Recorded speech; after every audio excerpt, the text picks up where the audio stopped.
اور اس موضوع کے اسباب، اس موضوع کی وجوہات، اس موضوع کے بارے میں باتیں، وہ دونوں کے درمیان مختلف ہونی چاہیے۔ اسی طرح فطری انداز گفتگو اختیار کیا جائے، یعنی مکالمہ لکھتے وقت اور مکالمہ پڑھتے وقت آپ کو یوں لگے کہ واقعتاً ہی ایسے ہوا ہوگا، یعنی جس طریقے سے نیچرل انداز میں دکاندار اور گاہک کے درمیان آپس میں، یا طلبہ اور اساتذہ کے درمیان، یا جن بھی دو افراد کے درمیان مکالمہ آ جاتا ہے، تو جس طرح کے جملے ان ریالٹی ان سے ادا ہو سکتے ہیں، اسی طرح کا انداز گفتگو، اسی طرح کی باتیں جو ہے وہ لکھی جائیں، تاکہ یوں لگے کہ یہ ریالٹی بیس مکالمہ ہے، اس کے اندر بناوٹی طرز گفتگو اور بناوٹی طرز تحریر اختیار نہیں کیا گیا۔ پھر اس کے ساتھ مکالمہ لکھتے وقت مختصر اور چھوٹے فقرات لکھے جائیں۔ ایسا نہیں ہونا چاہیے کہ لمبے 3-4 لائنوں کی جو ہے وہ جملے ایک بندے کی زبان سے ادا ہو رہے ہوں، نہیں، ایک لائن، میکسیمم 1.5 لائن کے اندر جو ہے وہ جملے پورے ہو جانے چاہیے۔ پھر اگلا پوائنٹ یہ ہے کہ مربوط اور مدلل انداز بیان اختیار کیا جائے، جتنے بھی فیکٹس اینڈ فیگرز اس کے اندر بیان کیے جائیں گفتگو کے دوران، وہ صحیح ہونے چاہیے اور ترتیب کے ساتھ ہونے چاہیے۔ ایسے ہی بے ربط گفتگو جو ہے وہ نہیں ہونی چاہیے۔ بولنے والے کی تعلیمی اور ذہنی سطح کے مطابق جملے لکھے جائیں۔ یہ بات بڑا جو ہے وہ بڑا اہم ہے، بڑی اہم بات ہے، اس بات کو سمجھنے کی ضرورت ہے۔ مثلا ڈاکٹر اور مریض کے درمیان اگر گفتگو ہو رہی ہے اور مکالمہ ہو رہا ہے، تو ڈیفینیٹلی مریض کے زبان سے جو جملے نکلیں گے، ڈیفینیٹلی وہ ضروری نہیں ہے کہ مریض کوئی بہت پڑھا لکھا ہو، اس مریض کی زبان سے مریض کے ذہنی سطح اور علمی لیول کے مطابق جملے نکلنے چاہیے، جبکہ ڈاکٹر کی زبان سے جو جملے نکلیں گے، ڈیفینیٹلی اس کی زبان سے نکلنے والے جملوں میں بڑا ایک پڑھا لکھا پن ہوگا، بڑی سمجھداری ہوگی، نصیحت ہوگی۔ اسی طرح اگر دکاندار اور گاہک کے درمیان ہے، یا استاد اور شاگرد کے درمیان مکالمہ ہے، تو ڈیفینیٹلی اگر استاد کی زبان سے کوئی جملہ نکلے گا تو اس میں بڑی سمجھداری ہوگی، اس میں نصیحت کا انداز ہوگا، اس میں ادبی جملے ہوں گے، بڑے اعلیٰ قسم کے جملے اس کی زبان سے نکلیں گے۔ لیکن جو جملے اسٹوڈنٹ کی زبان سے نکلیں گے، اس میں ظاہری سی بات ہے، اس میں اتنی جب پختگی نہیں ہوگی، اس میں شائستگی نہیں ہوگی، بے ادبی پر اور کم عقلی پر اور بے شعوری پر مبنی جملے جو ہیں وہ اس کی زبان سے نکل رہے ہوں گے۔ تو آپ نے اس بات کا بڑا خاص خیال رکھنا ہے کہ جب بھی مکالمہ لکھیں تو بولنے والے کی ذہنی سطح اور تعلیمی سطح کے مطابق اس کی زبان سے جملے نکلنے چاہیے۔ اسی طرح اگلا پوائنٹ یہ ہے کہ جب آپ مکالمہ لکھیں تو آپ مناسب اشعار کا چناؤ کر سکتے ہیں، موقع محل کے مطابق اقوال، احادیث اور قرآنی آیات کے حوالے بھی دیے جا سکتے ہیں۔ اسی طریقے سے مکالمے کا انتہائی اہم پوائنٹ اور وہ یہ ہے کہ مکالمہ 3 سے 4 صفحات پر مشتمل ہونا چاہیے۔ مکالمہ کم از کم 3 صفحات پر تو ضرور مشتمل ہونا چاہیے، اس سے کم مکالمہ لکھنا درست نہیں ہے۔ اگلا پوائنٹ یہ ہے کہ مکالمے کا اختتام مثبت نتیجے پر کیا جائے، اور ایسا کرنا لازمی ہے۔ مثلا اگر مہنگائی کے موضوع پر ہی مکالمہ ہو رہا ہے تو اینڈ ان باتوں پر ہونا چاہیے کہ انشاءاللہ ایسے حالات جو ابھی خراب ہیں، آنے والے دنوں میں حکومت کی توجہ سے یا دیگر اداروں کی توجہ سے یہ حالات ضرور بہتر ہو جائیں گے۔ اگر منشیات نوشی پر ان باتوں پر جو ہے وہ مکالمہ آ گیا ہے، بے حیائی کے عنوان پر آ گیا ہے، بے روزگاری کے عنوان پر آ گیا ہے، تو آپ اینڈ ان باتوں پر کریں گے کہ یہ برے حالات بالکل آنے والے وقتوں میں ٹھیک ہو جائیں گے. تو یوں پازیٹیوٹی کے ساتھ جو ہے وہ دونوں افراد کو رخصت کیا جائے اور مثبت نتیجے پر بات کو مکمل کیا جائے. پھر اسی طریقے سے مکالمہ کی ابتدا منظر نگاری سے کی جائے. یہ بھی بڑا امپورٹنٹ پوائنٹ ہے کہ وہ کہاں پر موجود ہیں, وہ جب وہ کہاں یہ بات ہو رہی ہے, ارد گرد کیا کیا چیزیں موجود ہیں, یہ منظر نگاری کو بھی ضرور سامنے رکھا جائے. بعض اوقات بچے بہت بڑی غلطی کرتے ہیں اور وہ السلام علیکم لکھتے ہوئے یہاں پر درمیان میں واو بھی ڈال دیتے ہیں. یوں السلام علیکم لکھنا غلط ہے, جبکہ اس طرح السلام علیکم لکھنا چاہیے جیسے آپ کے سامنے سکرین پر لکھا ہوا ہے. اس طرح السلام علیکم لکھنا درست عمل ہے. اب مختلف مکالمہ جات اگر آپ کو آ جاتے ہیں تو اس کو جب لکھا جائے گا, اگر استاد اور شاگرد کے درمیان مکالمہ آ جاتا ہے تو استاد کی زبان سے کس قسم کے جملے نکلیں گے. استاد جب بات کرے گا تو ڈیفینیٹلی اس میں حکمت ہوگی, دانائی ہوگی, دور اندیشی ہوگی,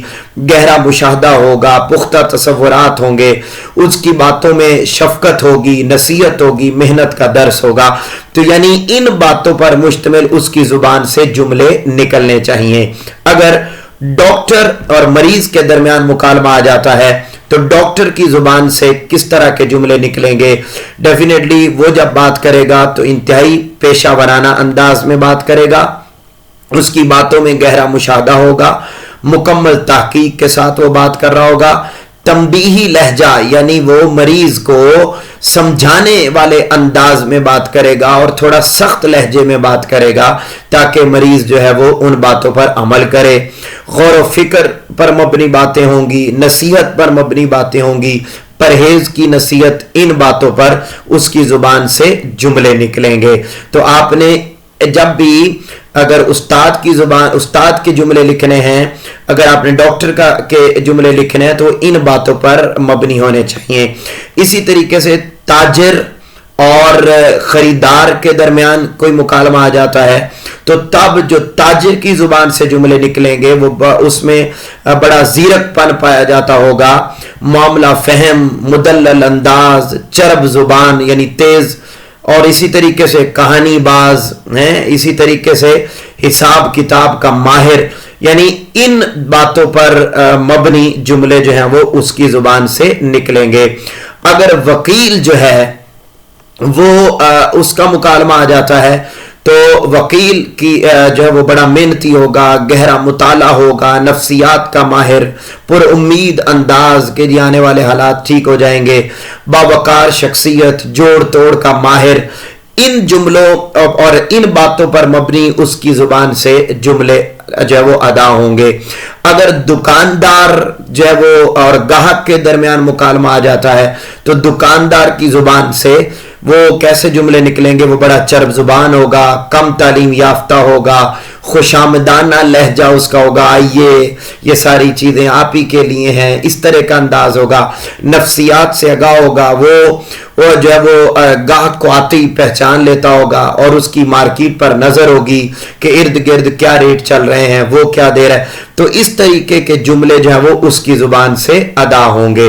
اگر طالب علم کی زبان سے ادا ہوں گے تو وہ ڈیفینیٹلی جو طالب علم ہوتا ہے وہ زندگی کے رنگینیوں میں گم ہوتا ہے, بڑا جلد باز ہوتا ہے, شارٹ کٹ کا عادی ہوتا ہے, اس کی سوچ محدود ہوتی ہے, من کا موجی ہوتا ہے. تو یعنی ان جملوں پر ان لفظوں کے ارد گرد جملے جو ہے وہ آپ کے گھوم رہے ہوں گے جب آپ طالب علم کی زبان سے ادا ہونے والے جملے لکھیں گے.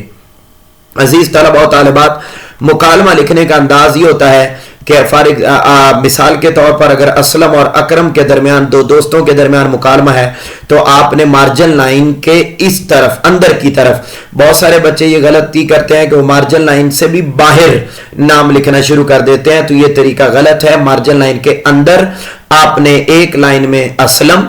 اور پھر آپ نے یہ علامت لگانی ہے جس کو رابطہ کی علامت کہتے ہیں, یہ لگا کے اس کے بعد آپ نے اس کی زبان سے ادا ہونے والے جملے لکھنے ہیں. پھر اکرم, اسلم اور اکرم اب اگر اگلا نام اکرم ہے, اس کا دوست اکرم ہے, تو اکرم بھی مارکر سے لکھ کے آگے آپ نے رابطہ کی علامت لگا کے پھر آپ نے انک پین سے اس کی زبان سے ادا ہونے والے جملے لکھنے ہیں. یوں آپ کا یہ مکمل طریقہ کار ہوگا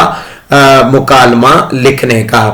مکالمہ کے دوران آپ مختلف مقامات پر کچھ اشعار بھی لکھ سکتے ہیں. مثلا مکالمہ کے دوران بار بار سمجھانے پر بھی کوئی آپ کی بات نہیں مان رہا, یعنی دو دوستوں کے درمیان مکالمہ ہے, آپ اس کو دلائل دیے جا رہے ہیں اور وہ آپ کی بات کو نہیں مان رہا, تو آپ اس وقت یہ شعر لکھ سکتے ہیں. یا رب نہ وہ سمجھے ہیں نہ سمجھیں گے میری بات, دل اور دے ان کو جو نہ دے مجھ کو زباں اور. یہ شعر لکھ سکتے ہیں اس صورتحال میں کہ جب آپ بار بار سمجھا رہے ہیں, اپنے موقف پر آپ اس کو لانا چاہتے ہیں, مگر وہ ہے کہ بات ماننے کو تیار ہی نہیں ہے. اسی طریقے سے اگر دوران مکالمہ آپ کی باتیں سن سن کر دوسرا بندہ تنگ آ گیا ہے, تو آپ اس کا موڈ ٹھیک کرنے کی خاطر, آپ اس کا موڈ ٹھیک کرنے کے لیے یہ شعر کہہ سکتے ہیں کہ فقط اس شوق سے پوچھی ہیں ہزاروں باتیں.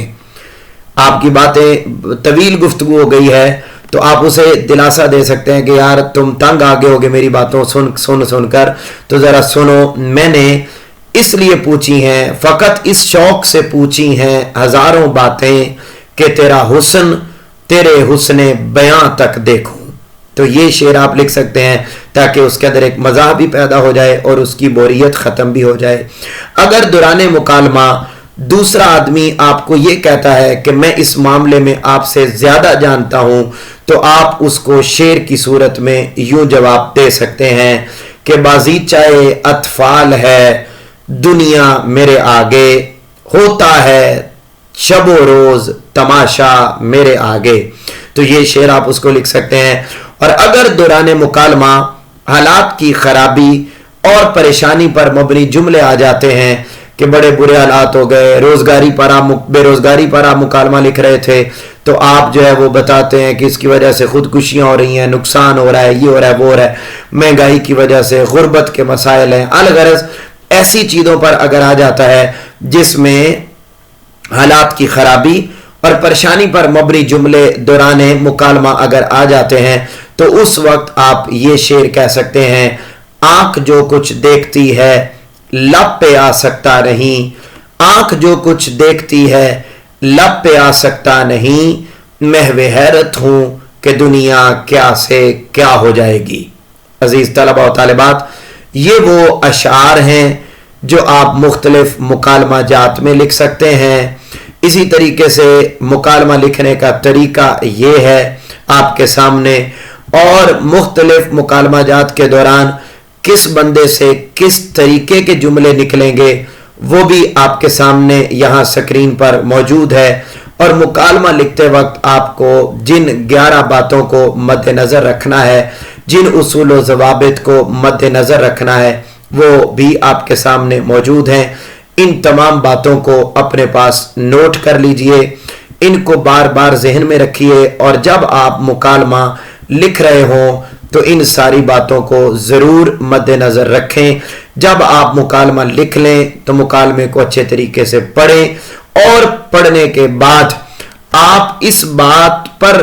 ضرور توجہ دیں کہ کیا جو 11 اصول آپ کے ساتھ اس وقت آپ کے سامنے رکھے گئے ہیں, تو آپ جب مکالمہ بورڈ میں لکھ لیں یا آپ اپنے کسی بھی ٹیسٹ میں جہاں پر بھی لکھتے ہیں, تو آپ مکالمے کو پڑھیں اور یہ دیکھیں کہ کیا یہ والی 11 باتیں میرے مکالمے کے اندر موجود ہیں یا نہیں ہیں. عزیز طلبہ و طالبات, اگر یہ 11 کی 11 باتیں آپ کے مکالمے میں موجود ہیں تو یہ بات ذہن میں رکھیے کہ پھر آپ کے 8, 9 یا 10 میں سے 10 نمبر بھی آ سکتے ہیں. عزیز طلبہ و طالبات, اسی کے ساتھ دیجیے اجازت, آپ سے ملاقات ہوگی انشاءاللہ اگلے لیکچر میں. تب تک کے لیے اپنے گھر والوں کا خیال رکھیے گا. اللہ حافظ.